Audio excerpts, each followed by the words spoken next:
Hi everyone, welcome to IT Maths. In this video we'll be looking at addition and subtraction of single fractions. So let's begin with addition of fractions. If you are given something like this, 1 over 5 plus 2 over 5.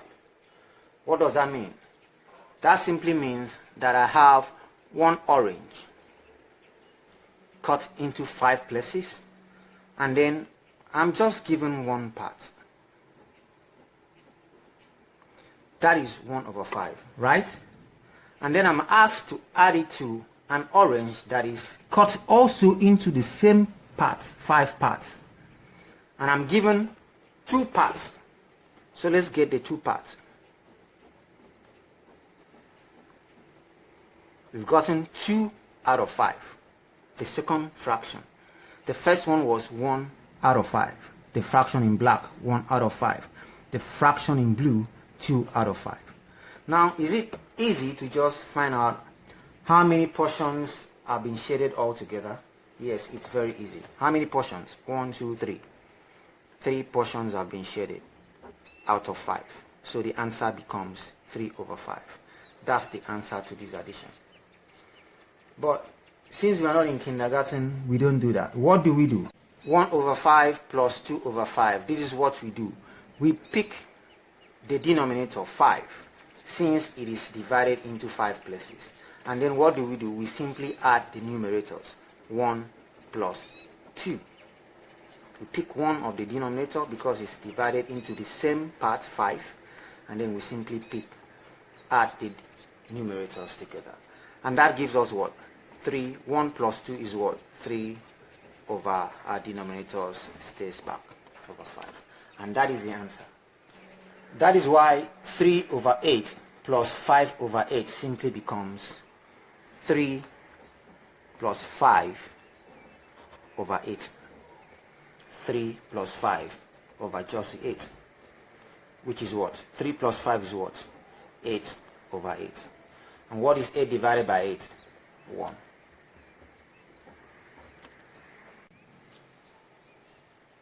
With pictures, it means one orange has been cut into 8 places. 1, 2, 3, 4, 5, 6, 7, 8. And then this is the first part, 1, 2, 3. And added to the second part, 1, 2, 3, 4, 5. And that makes one whole orange has been given to me.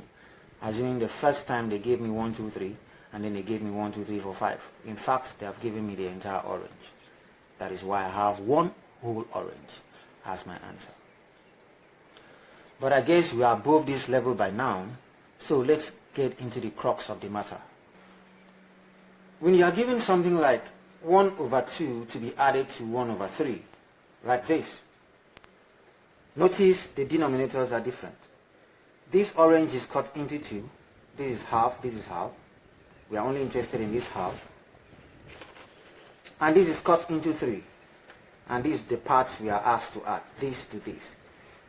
They are not like question 1 and 2 where I could just keep adding in the same whole orange because it was divided into the same number of places. Maybe 2, 2 or 3, 3. This is different. How do I add this? How do you add this to this? See? It becomes impossible. Except you can do something. And that one thing I can do is to cut them again into a certain number of places such that half can be represented inside that same orange and 1/3 can be represented in that same orange. How would that kind of cutting look like? What is the number of places I can cut that orange into? The simple trick is finding a multiple of 2 that is common to the multiple of 3.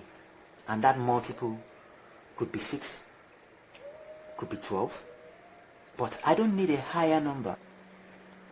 Why deal with big numbers when I can deal with the smallest of those multiples?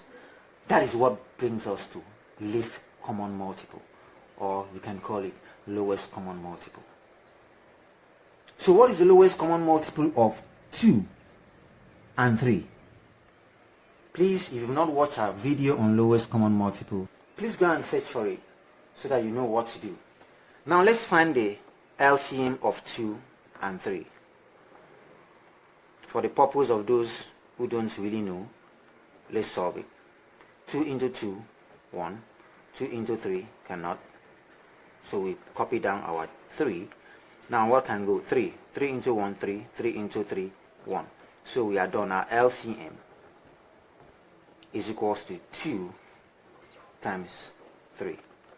And the answer is 6.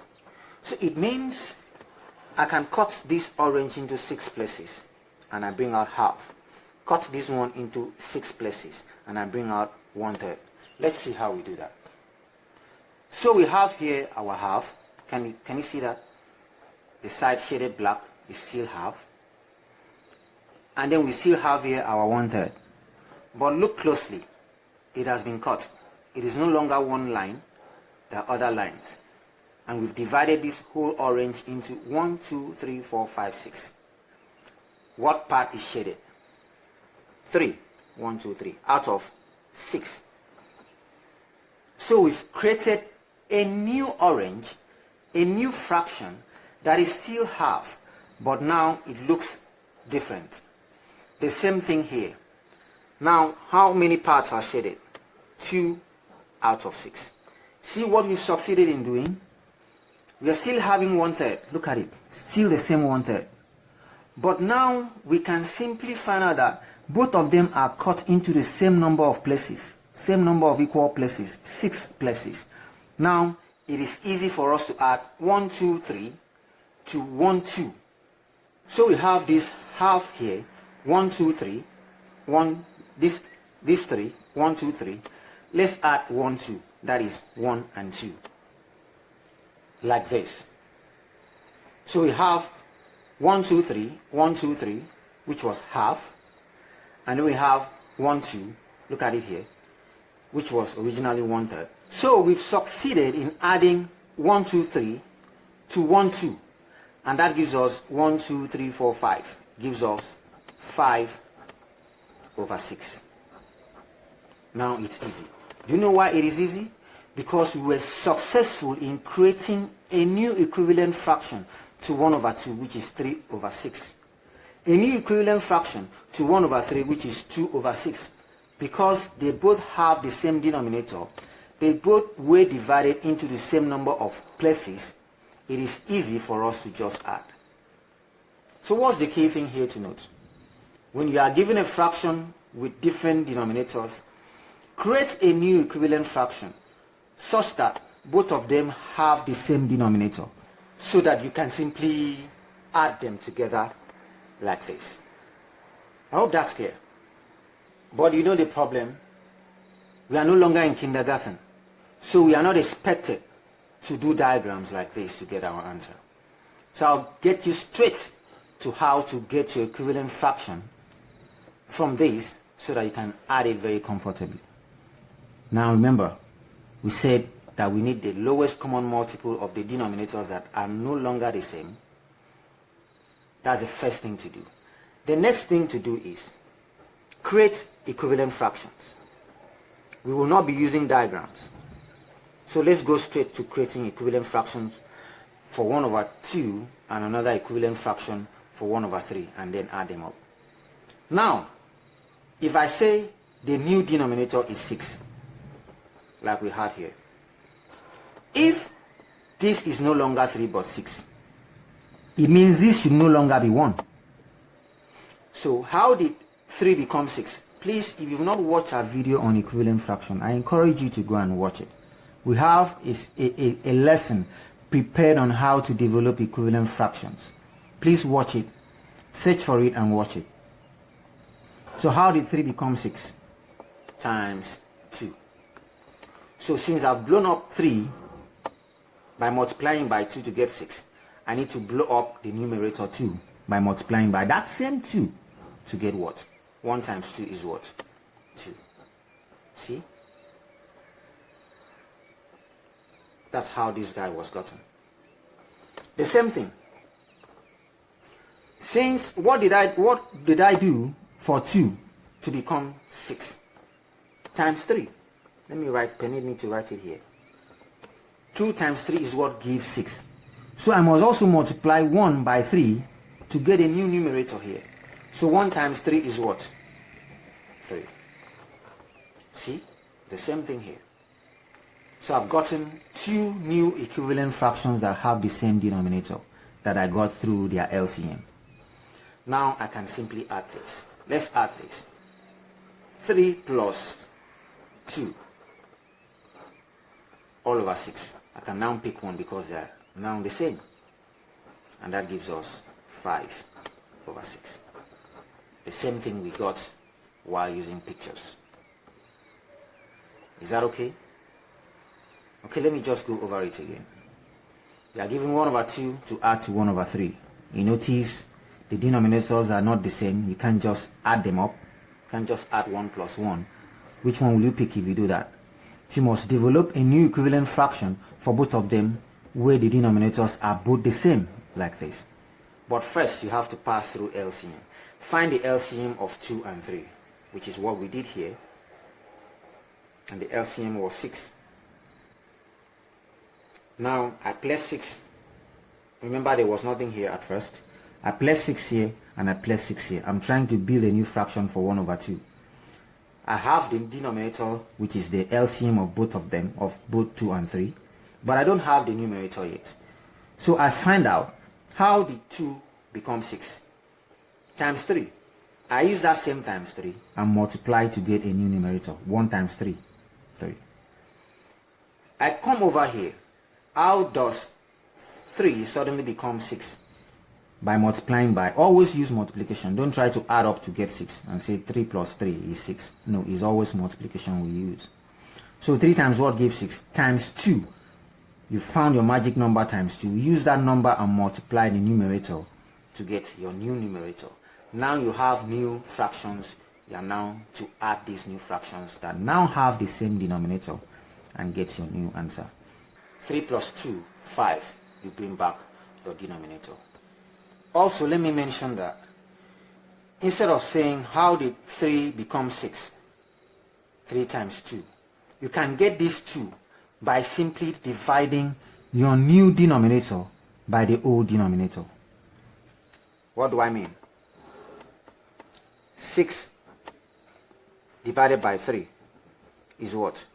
2.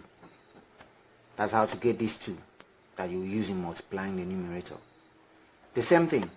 Instead of saying how did 2 become 6, 2 times 3, 6, you can simply say 6, the new denominator, divided by the old denominator, 2. 6 divided by 2 is what? 3. That's how we got this 3.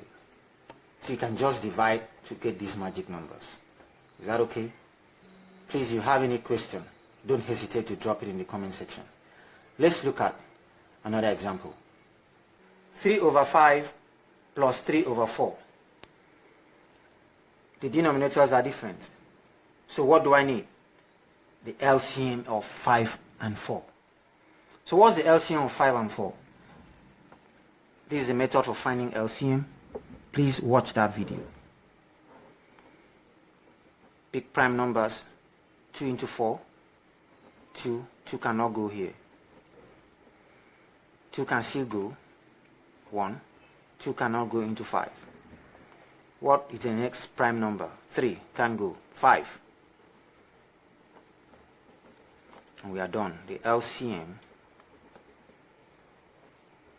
is 2 times 2 times 5 times 2 times 5. 2 times 2, 4, 4 times 5, 20. That is our LCM. So we come here, we are trying to build a new equivalent fraction for 3 over 5 and a new one for 3 over 4. So we already have our LCM as 20. So the new denominator is now 20. We have a new denominator. We are now left with a numerator. So how did 5 become 20? 5 times what gives 20? Or, like I said, 20 divided by 5 will give what? Please go and watch our video on how to divide numbers easily. It will show you the relationship between multiplication and division. it will show you that relationship between multiplication and division. So 20 divided by 5 is what? 4. It means it is 4 that I can multiply 5 with to have 20. So I have my magic number here times 4. So what do I do with that times 4 that I used in creating 20? I must also use it and create a new numerator. So 3 times 4 is 12. Let's come over here. 20 divided by 4 is what? 5. What do I do with that 5? It means that 4 times 5 is 20. I must also do 3 times 5 to get the new numerator. So 3 times 5 is what? 15. Remember, we are adding. We now have new fractions that are equivalent to the old ones. But the fortunate thing now is that the denominators are the same. So we can simply do what? Let's box this out of our way. Simply do what? Pick one of them and then add the numerators. And what is 12 plus 15? 27 over 20, which becomes one whole number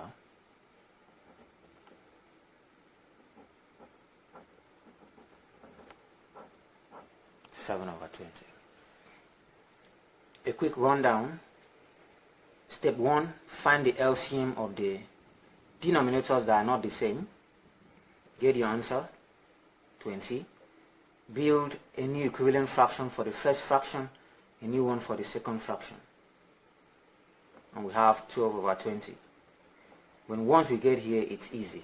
Just add the numerators and then get your answer. I hope you understand, because you're going to do the next one for me. Try 2 over 3 plus 3 over 4. Please pause the video and try it. First thing, get the LCM of 3 and 4 and then use it to create a new equivalent fraction for both of them. With these new equivalent fractions, you can simply add them and then you get your answer. So first thing, find the LCM of 3 and 4, that is 12. Next thing, use it to build a new equivalent fraction for both of them. So I'm going to put 12 here and 12 here. Find the numerators. Quickly, 12 divided by 3 is 4. 4 times 2, 8. 12 divided by 4 is 3. 3 times 3, 9. So we have 8 plus 9 over 12. And that is 17 over 12, which is one whole number, 5 over 12. So let's look at subtraction of single fractions. But I'm sure that by now you have already seen that there is no much difference between the addition and the subtraction of single fractions. All you have to do is subtract instead of adding. Every other thing remains the same. Step 1, the LCM of 7 and 5. And what's the LCM of 7 and 5? 5 goes into 5, 1. Can go into 7. Now 7, 1, and 1. And then our LCM becomes 5 times 7, which is 35. So what do we do with that? We create new equivalent fractions for both of them. How did 7 become 35 times 5? Or you say 35 divided by 7. 5. Okay? In that case, I'm going to say that again. How did 7 become 35? 7 times 5, 35. Or I say 35 divided by 7 is what? Is 5. What do I do with that 5? I use it and multiply 5, the numerator, because I want to create a new numerator. So 5 times 5 is 25. Remember, this time is subtraction, no longer addition. How did 5 become 35? Times 7. Or I simply ask myself, 35 divided by 5 is what? 7. So I use that 7 and multiply in the numerator, and that is 14. 7 times 2 is 14. So what do I do now? I pick one denominator, 35, and then I subtract the numerators. And 25 minus 14 is 11. So I have 11 over 35. Is that clear? Okay, so I leave that next one for you to try. 5 over 6 minus 1 over 2. Please leave the answer in the comment section. I want to read from you. Please, before you go, kindly subscribe to our channel. It helps us a lot. Until next time, bye-bye.